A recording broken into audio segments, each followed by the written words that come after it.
উনি পারলে উনি গিটারে সেতার বাজাতে পারেন। উনি এমন ভয়ঙ্কর প্রতিভাময়ী মহিয়সী মহিলা। তা ওনার কথা খুব একটা গুরুত্ব দেওয়া প্রয়োজন মনে করি না আমরা। কংগ্রেসের এথিক্যাল ভ্যালু, সোশ্যাল অ্যাকসেপ্টেন্স তৃণমূলের থেকে কয়েক লক্ষ গুণ বেশি।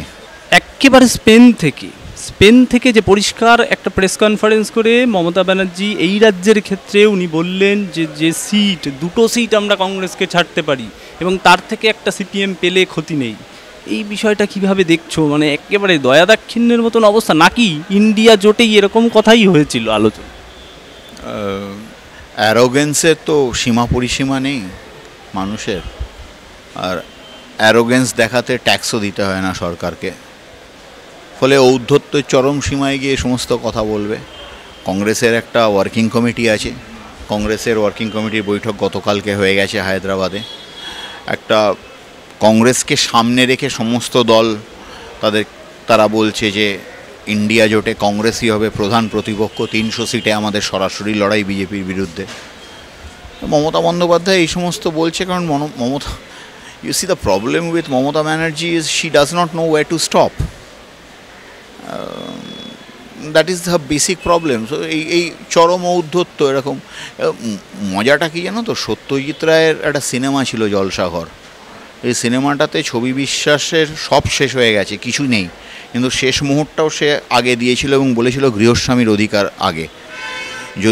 এবং একটা কথা ছিল, সুদখোরের বেটা পারেনি, গৃহস্বামীর অধিকার আগে।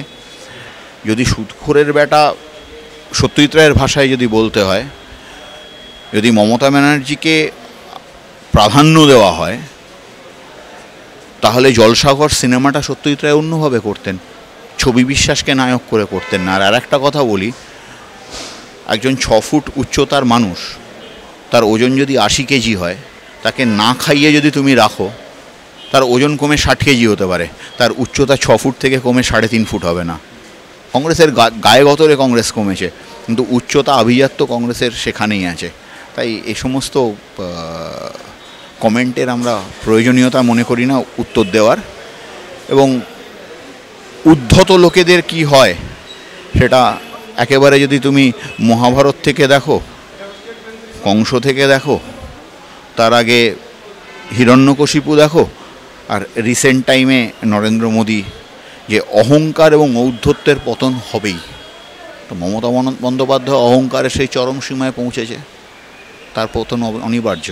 মানে কোনো কথা না বলে একটা জোট রয়েছে, তাতে সমন্বয় কমিটি রয়েছে, কিন্তু কোনো কথা কারোর সঙ্গে আলোচনা করলেন না। সুদূর স্পেনে গিয়ে এরকম দুম করে নিজের দায়িত্বের প্রেস কনফারেন্স করে সিট ভাগাভাগি বলে দেওয়া যায়? উনি পারলে উনি গিটারে সেতার বাজাতে পারেন। উনি এমন ভয়ঙ্কর প্রতিভাময়ী মহিয়সী মহিলা। তা ওনার কথা খুব একটা গুরুত্ব দেওয়া প্রয়োজন মনে করি না আমরা। কংগ্রেসের এথিক্যাল ভ্যালু, সোশ্যাল অ্যাকসেপ্টেন্স তৃণমূলের থেকে কয়েক লক্ষ গুণ বেশি। আমরা আমাদের মতো ঠিক করব। উনি কি বললেন, উনি কি করলেন, তাই নিয়ে তো আর কংগ্রেস ওয়ার্কিং কমিটি চলবে না। উনি তো আমাদের দলের কেউ নন, উনি বলবেন কি আমি কি করব না করব। Who is she?